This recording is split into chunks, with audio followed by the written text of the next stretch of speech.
All right, today I want to look at the anatomy of emotions, especially if you're in a meditative state, even if you're not in a meditative state going in. What happens when emotions come up? How do you learn to release them? Your intellect needs to know so it can know that it's normal, what's normal and what isn't, so it can allow emotions to release out of your body. And it can be very powerful when they come up and you want to allow them, especially if you're mindfully meditating, somatically body-based work like I do. You're more likely to come up against emotions that are sitting there, probably remnants of an old fight-flight response, an old trauma. Often they're the big ones that hold you back behaviorally and hold you back from being more productive and healthier in your body, more embodied and more confident naturally, and just feeling better in your whole body. Emotions can be the big barrier that a lot of people don't like expressing or releasing because they're uncomfortable. So I want to talk about them a little bit today, just the quick basics of it. This is for your intellect to know. So when you're in a meditative state, when you're going in, or even just normally emotions come up, what to do with them. I've mentioned in other videos before that one good way of releasing them while you're meditating is to put sound to them, because then that allows them to come up. They've come up through your body, actually, like waves, if it's strong, or just a subtle one.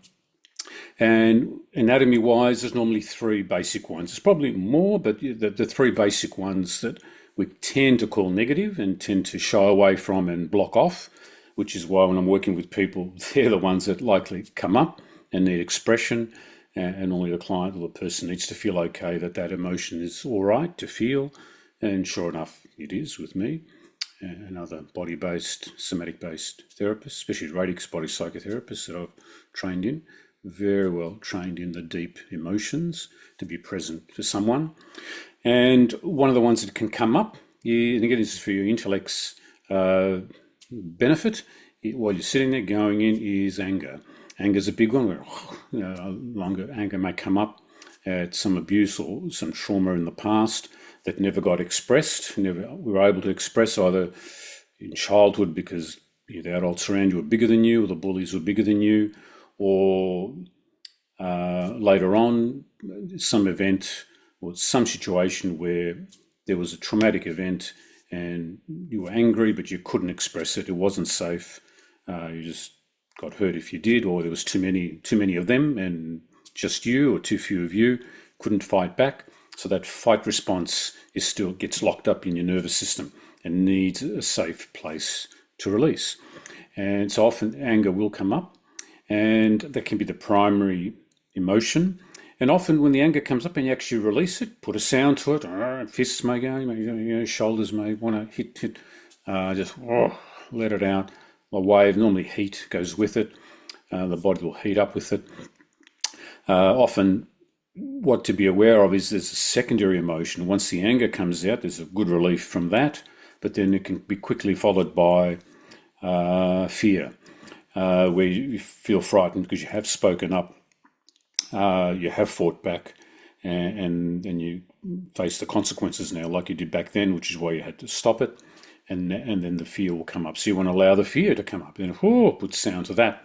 The secondary emotion. Sometimes the secondary emotion is pain, grief, hurt, because of the pain this person caused you, and that as you've let it out, they can finally see it in your mind's eye. You can finally let them know how you felt after the anger's come out and you've defended yourself. There can be a lot of grief and pain and crying, and that's normal as well.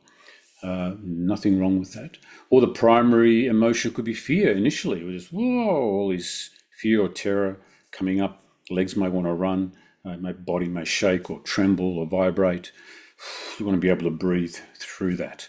And often when the fear goes, then the secondary emotion could be pain that, I got away, I'm safe. Oh my God, what did I go through? It was a nightmare. And then you can actually release the pain of that terror, rather than just being in that fight, flight, hypervigilant response in your body, state in your body, where you can't even feel the pain underneath it because you're just wanting to save yourself. Your lower brain was wanting to save yourself. So these are very powerful emotions, and they're very important to be able to express them. They play a big part in your health, big part in freeing up your nervous system, freeing up the muscles and cells in your body, loosening up, creating space and relief, and so your body can just function a lot better. And then the thoughts change as well. You can naturally become more confident, naturally become more present around people, naturally feel more grounded, centered, and more upright, more at ease in yourself, more adult, rather than allowing parts in there to remain in those child states where you're either scared or totally in grief or just so angry that that has to come out somewhere. And rather than having it spill out to other people and create reactions, you want a safe place. And you can do it yourself with the somatic-based processes. Got a great app for that. You can check that out on my website. Or if that's not enough, then you can see a body-based, somatic-based therapist. And I recommend the radix-based therapist.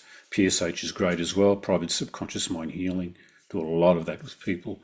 And it really helps to get to the original feeling cause, again, which is normally it can be an anger, a fear, a pain. They're the top three. You can also block the good feelings, but it's the negative ones that tend to people to shy away from. And when you block them off really well, you numb them out so well that you think they're not even there. And you're wondering, why am I not confident? Why is my health, why have I still got this pain in my back? And why is my lower back still in pain or whatever? Or shoulder blade, that pain won't go. Normally some emotion you haven't released, some truncated trauma response that your body hasn't been able to fully express. Let it go. Again, it could just melt away in your body, or it could be expressive, overt, either way. You want to allow both options, and your intellect needs to know that. So when it comes up, when you go deep, it's okay to do that, and then you just feel the benefit afterwards. Sometimes one good emotional release is enough to clear the issue that you may have had for years, trying to solve just with thinking or with behavior change sort of thing, which is impossible if that emotion is locked in your body. That's not going to let go if you don't feel safe.